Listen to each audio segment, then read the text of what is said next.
ஆயக்கலைகள் 64 அதில் ஆணும் பெண்ணும் அறிந்தது எத்தனை ரகசிய கேள்விகள். உலகெங்கிலும் உள்ள வசந்த் தொலைக்காட்சி நேயர்களுக்கு வணக்கம். இது உங்கள் ரகசிய கேள்விகள். நம்ம இப்போ ஒரு முக்கியமான விஷயத்தை பற்றி பேசிகிட்டு இருக்கோம். லேபில் விந்து டெஸ்ட் எப்படி பண்ணணும், இது ஒரு முக்கியமான கேள்வி. ஏன்னா விந்து டெஸ்ட்டு தான் ஒரு முக்கியமான டெஸ்ட்டு. மொத்தத்துக்கு ஒரே ஒரு டெஸ்ட் எடுக்கணும்.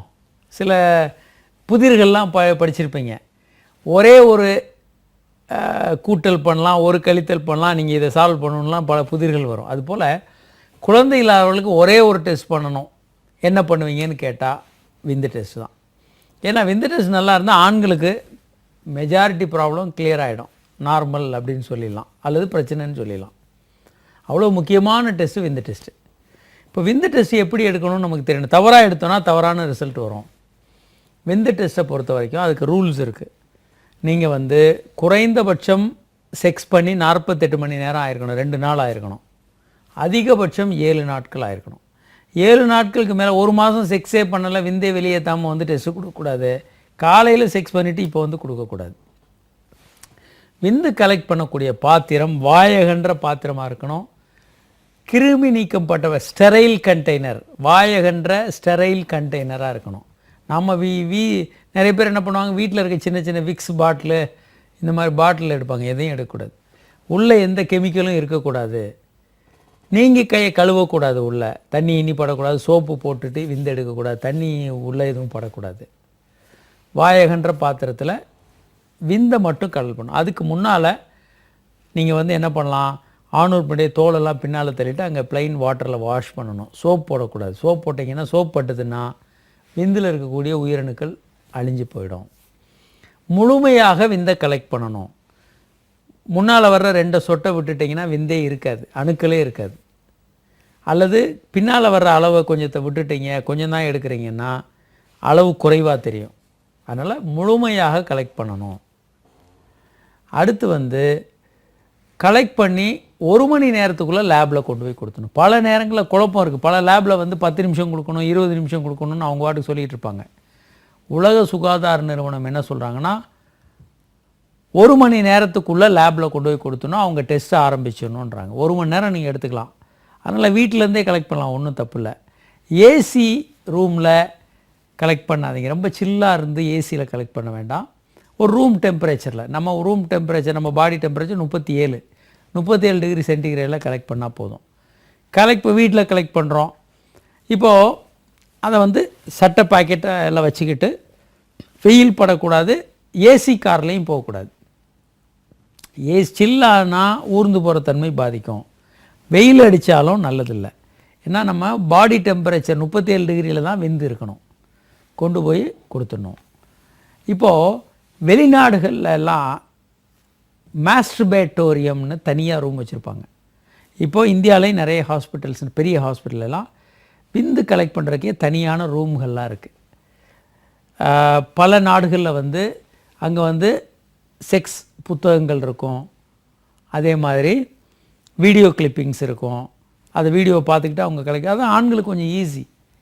ரொம்ப ட்ரையாக ஒரு டர்ட்டியாக மோசமாக இருக்குது பாத்ரூமில் விட்டு விந்து கலெக்ட் பண்ணுங்கன்னா, அது உள்ளே நுழைஞ்சாலே அவங்களுக்கு கஷ்டமாக இருக்கும். விரைப்பு எங்கே வர்றது, இப்போ விந்து கலெக்ட் பண்ணவும் முடியாது. பல பேர் பயந்து ஓடியாந்துருவாங்க. ஏற்கனவே இந்த மாதிரி டாக்டர்கள் சொல்லி செக்ஸ் உணர்வு இல்லாமல் போய் விந்து கலெக்ட் பண்ணுறது கஷ்டம். இதில் அந்த சரௌண்டிங் ரொம்ப அசிங்கமாக இருக்குது, அருவருப்பாக இருக்குது, டர்ட்டியாக இருக்குன்னா இன்னும் இது ரொம்ப சிக்கலாயிரும். அப்போது விந்து கலெக்ட் பண்ணக்கூடிய அந்த மாஸ்டர்பேட்டோரியம் நல்லா நீட்டாக இருக்கணும். கணவன் மனைவியும் சேர்ந்து கலெக்ட் பண்ணுற மாதிரி இருக்கணும். அந்த நல்ல செக்ஸ் படங்கள் பார்க்குறதுக்கான அல்லது புத்தகங்களோ இருக்கலாம். ஆனால் இந்தியாவில் இதெல்லாம் சில சிக்கல்கள் இருக்குது. அதனால் இந்தியாவில் இந்த மாதிரியான புத்தகங்களோ படங்களோ இருக்கிறது இல்லை. ஒரு காலர் இருக்காங்க. ஹலோ. வணக்கம். யார் எங்கேருந்து பேசுகிறீங்க மேடம்? சார், என் பேர் கவிதா, நான் ஐநாவரத்துலேருந்து பேசுகிறேன். கவிதா, சொல்லுங்கள் மேடம். சார், எனக்கு மேரேஜ் 3 இயர்ஸ் ஆகுது. ஓகே. 1.5 இயர்ஸ்ல ஒரு பேபி இருக்காங்க, பொண்ணு இருக்காங்க. ஓகே. இப்போ 3 இயர்ஸ் கேப் விட்டு இன்னொரு குழந்தை வேண்டாம், அது பையன் பிறக்கணும் அப்படின்னா அது XY ஏதோ சொல்றாங்க சார். அது ஏதாவது இந்த டேட்டுக்கு ஏதாவது பண்ணணும்னு சொல்லிட்டு ஏதாவது இருக்கா சார்? இது எதையுமே நம்பாதீங்க, அந்த மாதிரி ஒரு முறையே கிடையாதுங்க. அதாவது ஒரு விந்து அணு உருவாகும்போது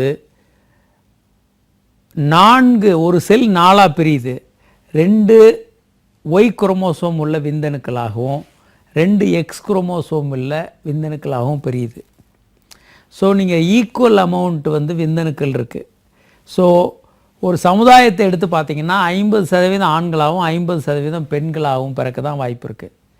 தனிப்பட்ட முறையில் எடுத்தால் ஒரு முறை கருத்தரிக்கும் போது 50% ஆண் குழந்தையாகவும் 50% பெண் குழந்தையாகவும் இருக்க வாய்ப்பு இருக்குது.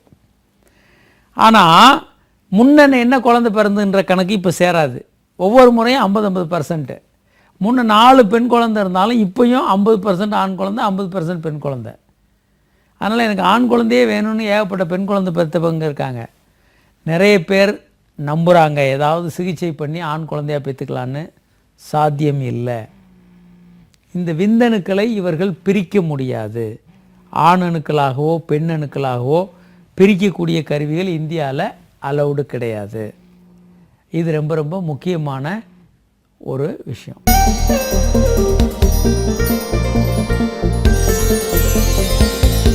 ரகசிய கேள்விகள் இடைவேளைக்கு பின் தொடரும்.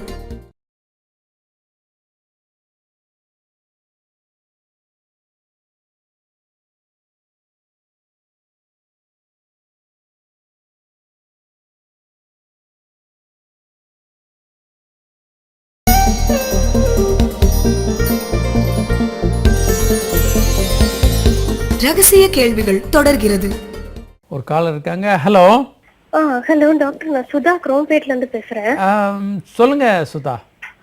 டாக்டர், ஆக்சுவலா எனக்கு மேரேஜ் ஆகி 1.5 years ஆயிடுச்சு. சரிங்க. எனக்கு எப்படின்னா ஒரு 10 years முன்னாடி எனக்கு வந்து இங்க பிரெஸ்ட்ல வந்து கட்டி இருந்துச்சு. சரிங்க. அது வந்து ஃபைப்ரோ அடினோமா நீர் கட்டினு சொல்லி ஆப்ரேட் பண்ணி எடுத்துட்டாங்க. சரிங்க.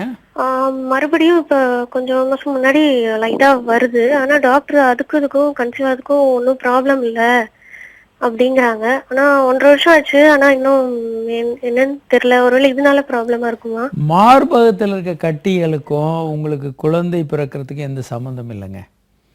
அந்த மார்பகங்களில் பிரச்சனை இருக்குது, கட்டிகள் இருக்குன்னா நீங்கள் அதை வந்து செக் பண்ணி சரி பண்ணிக்கோங்க. மார்பகங்களில் பால் வருது, ஒரு வெள்ளையான திரவம் இல்லை கலர் இல்லாத திரவம் வருதுன்னா அதை செக் பண்ணுங்கள். ஒன்று வந்து புரோலாக்டின் என்ற ஹார்மோன் அதிகமாக இருக்கிறதுனால பால் வந்து சுரக்கலாம்.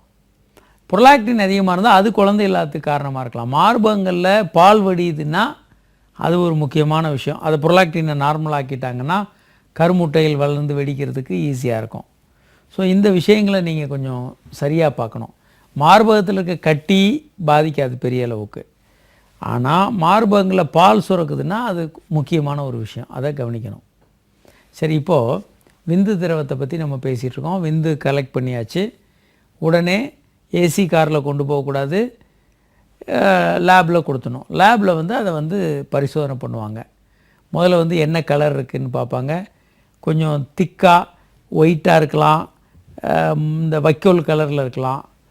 திரவம் எவ்வளவு இருக்குதுன்னு அளப்பாங்க. சராசரியாக 1.5 ml இருக்கலாம். 1.5 ml, 2 ml, 4 ml, 5 ml கூட சில பேருக்கு இருக்கும். அது 5 mlக்கு மேலே இருந்தால் அது பாலிசூஸ்போமியான்னு பேர். அதிகம், ரொம்ப அதிகம். அது டைல்யூட் ஆயிரும். அதனால் 5 mlக்குள்ளே இருக்கிறோம். சரி, ஒரு ml வந்து அப்புறம் மேக்குலர் சேம்பர் அப்படின்னு ஒரு கருவி இருக்குது. அதில் வச்சு மேலே மூடி மைக்ரோஸ்கோப்பில் வச்சு பரிசோதனை பண்ணுவாங்க. அதில் வந்து எத்தனை அணுக்கள் இருக்குதுன்னு எண்ணி எத்தனை மில்லியன்னு கண்டுபிடிக்கலாம். அடுத்து ஊர்ந்து போகிற அணுக்களை தனியாக எண்ணணும். 100 அல்லது 200 அணுக்களை எண்ணுவாங்க. அதில் எத்தனை அணுக்கள் ஊர்ந்து போகுது அப்படின்னு எண்ணி எத்தனை சதவீதம் வேகமாக ஊர்ந்து போகுது, ஸ்லோவாக ஊர்ந்து போகுது, அசையுது, ஊரில் முன்னால் நகரில் ஆனால் அசைவு இருக்குது, அசைவே இல்லாமல் எத்தனை இருக்குது, இந்த 4 வகையில் கணக்கெடுக்கணும். அடுத்தது உருச்சிதை உள்ள அணுக்கள். தலையில் டேமேஜ் இருக்குது, கழுத்து உடஞ்சிருக்கு, 2 கழுத்து 2 வால் இருக்குது, 2 தலை இருக்குது, வால் உடஞ்சிருக்கு, வால் சுத்து இருக்குது. இப்படி பல வகையில் அப்நார்மல் விந்தணுக்கள் நம்ம படங்கள் கூட பல முறை காட்டியிருக்கோம். இந்த அப்நார்மல் விந்தணுக்கள், இந்த விந்தணுக்கள் எப்படி இருக்குன்னு படம் பார்க்குறீங்க. ஸோ இது வந்து ஒரு நல்ல அற்புதமான ஒரு தோற்றம். விந்தணுக்கள் எப்படி இருக்கும், தலை பார்க்குறீங்க, வால், அதனுடைய வால் பார்க்குறீங்க. ஸோ ஒரு காலர் இருக்காங்க. ஹலோ, வணக்கம் சார். கடலூர் மாவட்டம் சொல்லுங்க சார். பன்னீர்செல்வம் பேசுறேன் சார். சொல்லுங்க சார். எனக்கு 10வது ஒரு பையன் படிக்கிறாங்க சார். 6 வயசுல ஒரு பொண்ணு இருக்குங்க சார். Very nice. சொல்லுங்க சார். மனைவி இறந்து 24 மாசம் ஆயிடுங்க சார். சரிங்க.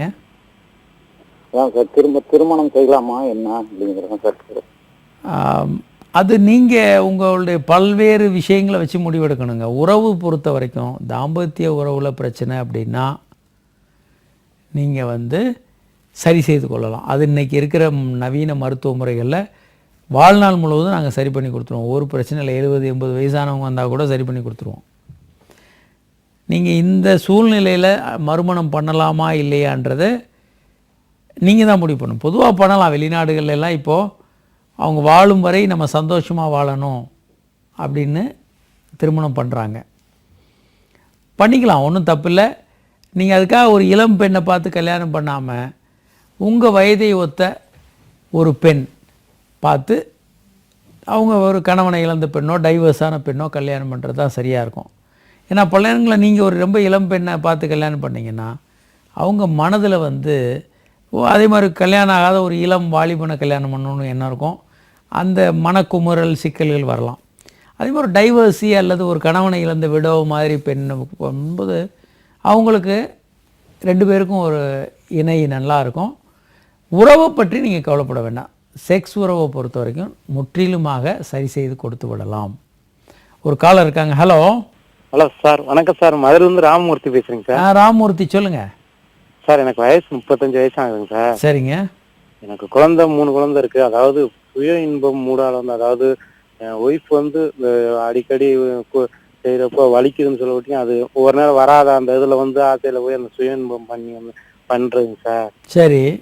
அப்படி பண்ணி அந்த வர்ற ஆத்தாத்துல ஒரு நாள் ஒரு 2 தடவை 3 தடவை சுய இன்பம் பண்ணையில இப்போ வந்து எப்படின்னா ஆண் ரொம்ப சிறுத்து போயிருக்குங்க சார்.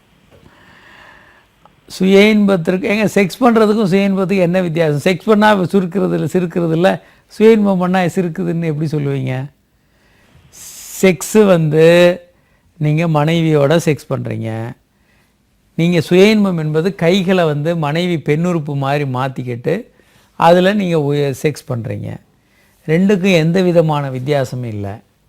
இதில் செக்ஸு பெண்ணோட பண்ணால் எனக்கு வந்து நல்லா இருக்குது, சுய இன்பம் கையில் வந்து நீங்கள் தூண்டினீங்கன்னா ஆணுறுப்பு சிறுத்து போகுதுன்னா உங்களுக்கு வந்து மேலே மூளையில் தான் பிரச்சனை, உங்களுடைய சிந்தனைகளில் பிரச்சனை. உங்களுக்கு விஞ்ஞானம் புரியாமல் போலி மருத்துவர்கள், இந்த போலி ஆட்கள் சொல்கிறது தவறான நம்பிக்கைகள் வந்து உங்களை பிரச்சனை உண்டு பண்ணுதுன்னு அர்த்தம். ஸோ இதை நீங்கள் நம்ப வேண்டிய அவசியம் இல்லை. இதை பற்றி நீங்கள் கவலைப்பட வேண்டாம். சரி, இப்போது நம்ம பல்வேறு விஷயங்களை பற்றி இங்கே பார்க்குறோம். செமன் என்னென்னலாம் பார்க்கணும்? வால்யூம் வந்து 1.5 5 அல்லது 5.5 ml வரைக்கும் இருக்கலாம். செமன் கான்சன்ட்ரேஷன் வந்து 39 மில்லியன் இருக்கணும் அப்படின்னு லேட்டஸ்ட்டாக சொல்லியிருக்காங்க. விந்தணுக்கள் ஊர்ந்து போகிற தன்மை 40%. இது கொஞ்சம் பழசாக இருக்குது. அடுத்து வந்து அதனுடைய உருச்சிதைவு இல்லாத அணுக்கள், லேட்டஸ்டான தகவல் வந்து 4% உருச்சிதைவு இல்லாத அணுக்கள் இருக்கணும். இதில் வேறு சில டெஸ்ட்டுகள் நிறைய லேபில் பண்ணுவாங்க. ஒன்று வந்து அதில் வெள்ளை அணுக்கள் எவ்வளோ இருக்குது, கிருமிகள் எவ்வளோ இருக்குது, அதே மாதிரி எத்தனை அணுக்கள் உயிரோடு இருக்குது, இந்த மாதிரி டெஸ்ட்டுகள்லாம் அதில் பண்ண முடியும். ஒரு காலர் இருக்காங்க. ஹலோ. ஹலோ, வணக்கம். யார் எங்கேருந்து பேசுகிறீங்க சார்? சார் கார்த்திக் பேசுகிறேன், பாண்டிச்சேரியிலேருந்து. கார்த்திக் சொல்லுங்கள். சார் மேரேஜ் ஆகி 1 month ஆச்சு. ஓகே. இப்போ நான் ட்ரை பண்ணும்போது என்னோட பேக் ஸ்கின் வந்து கிழியுது, பிளட் வருது. அந்த மேலே இருக்க தோல் கிழியுது.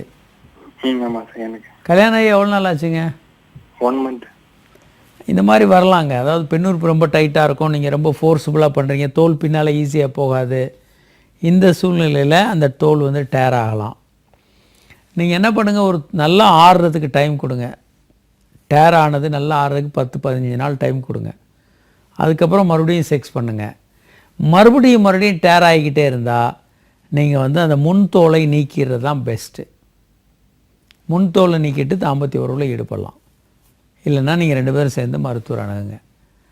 அதுக்கப்புறமும் கூட பண்ண முடியாமல் போகலாம். பெண் உறுப்பு ரொம்ப டைட்டாக இருந்தால் நீங்கள் அப்புறமும் செக்ஸ் பண்ண முடியாமல் கூட போகலாம்.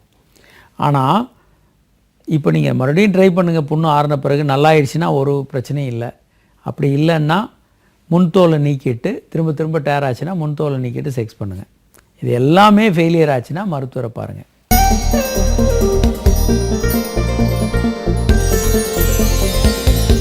ரகசிய கேள்விகள் இடைவேளைக்கு பின் தொடரும்.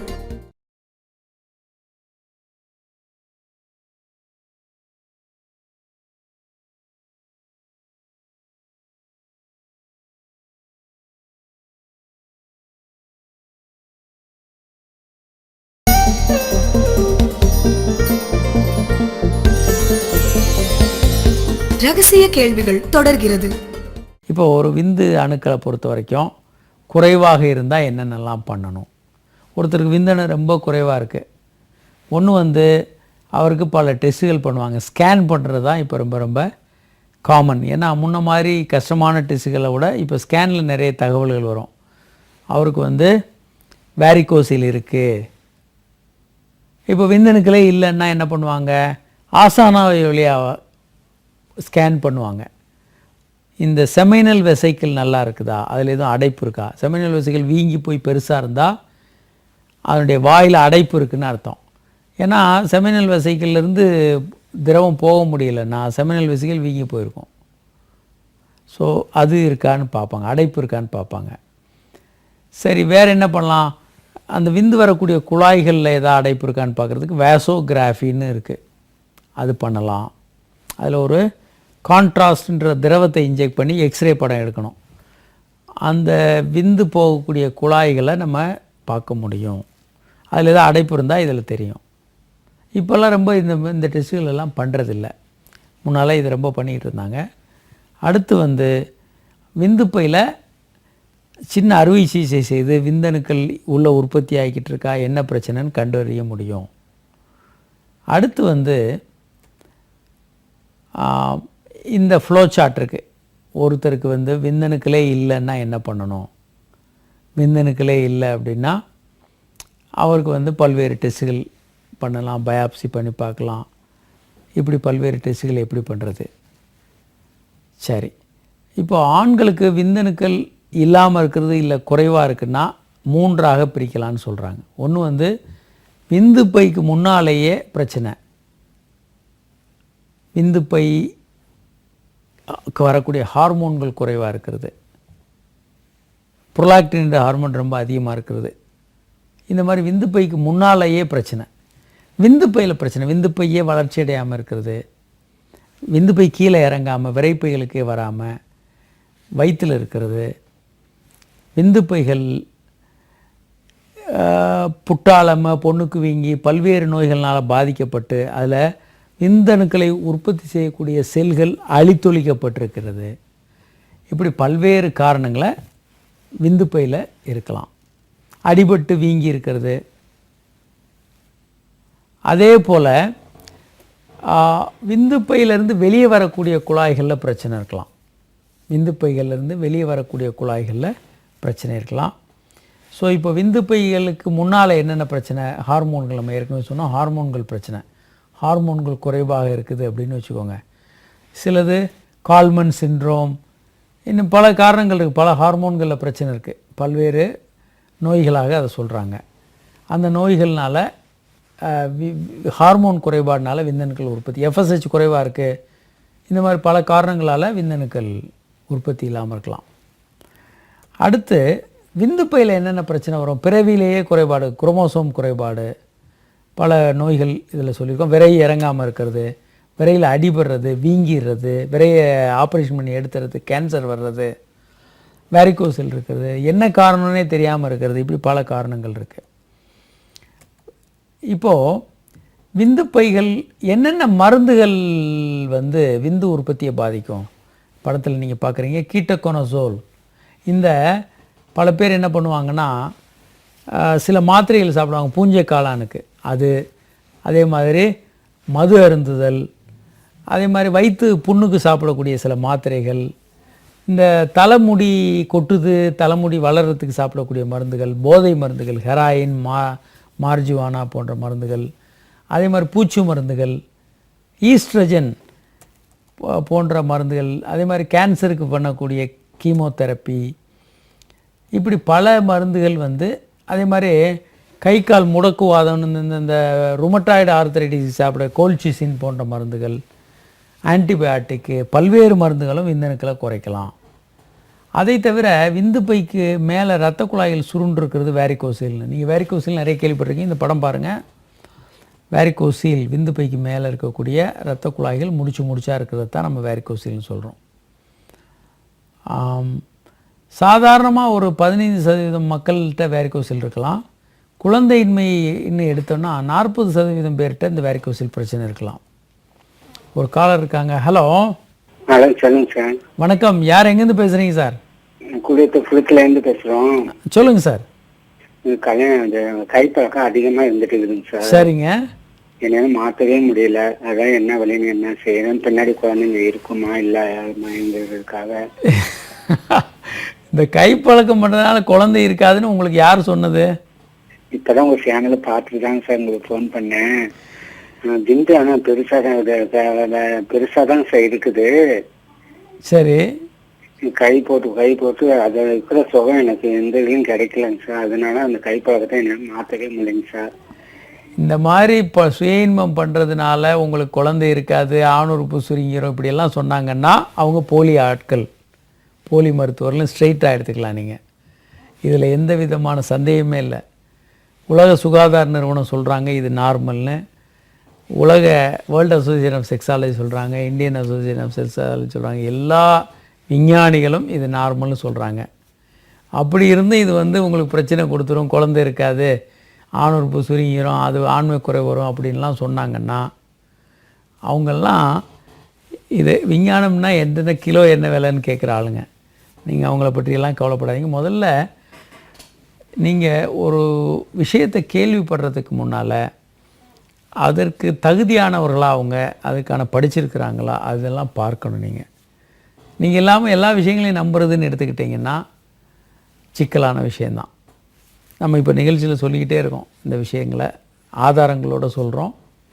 சரி, இப்போது post testicular causes of infertility, குழந்தையின்மையை பொறுத்த வரைக்கும் விந்து பைக்கு அப்புறம் என்னென்ன பிரச்சனை வர்ற, குழாயில் அடைப்பு வரலாம், அது ஒரு முக்கியமான விஷயம். விந்து பையில் வர குழாய்கள், செமினல் வெசைக்கிள் அடைப்பு வரலாம். அதே மாதிரி ப்ராஸ்டேட்டில் அடைப்பு இருக்கலாம், ப்ராஸ்டேட் வீங்கி அடைக்கலாம், பல இடங்களில் அடைப்பு வரலாம் வர. ஏன்னா அது ஒரு 18 சென்டிமீட்டர் 20 சென்டிமீட்டர் உள்ள குழாய். அது இதில் பார்த்திங்கன்னா குழாயில் அடைப்பு இருக்கலாம், அல்லது ஆப்ரேஷன் பண்ணியிருக்கலாம். அந்த காலத்தில் ஒரு கட்டத்தில் வந்து ரொம்ப தீவிரமாக இந்தியா முழுவதும் குடும்ப கட்டுப்பாடு அறுவை சிகிச்சை பண்ணாங்க. கல்யாணம் ஆகாத பசங்களை கூட கூட்டு போய் அறுவை சிகிச்சை பண்ணிவிட்டு கையில் கொஞ்சம் பணத்தை கொடுத்து 2 கிலோ அரிசியை கொடுத்து வீட்டுக்கு அனுப்பிச்சிட்டு இருந்தாங்க. வீட்டுக்கு கோச்சிட்டு போன பசங்களாம் சாப்பாட்டுக்கு இல்லாமல் இருக்கும்போது இந்த மாதிரி அறுவை சிகிச்சை பண்ணிவிட்டு வந்து திரும்ப எங்ககிட்ட ட்ரீட்மெண்ட்டுக்கு வந்தவங்க நிறைய பேர் இருக்காங்க. இப்படி அந்த காலத்தில் ஒரு கட்டத்தில் ஒரு பெரிய டிரைவ் இருந்தது. குடும்ப கட்டுப்பாடு அடித்து முகாம்களாக நடத்தி தள்ளுவாங்க. அதில் நிறைய பேருக்கு அறுவை சிகிச்சை நடந்தது. அதே மாதிரி விந்தணுக்களுடைய ஊர்ந்து போகிற தன்மை, உரிச்சிதைவான அணுக்கள், இந்த மாதிரி பல்வேறு பிரச்சனைகளை நம்ம பார்க்க முடியும்.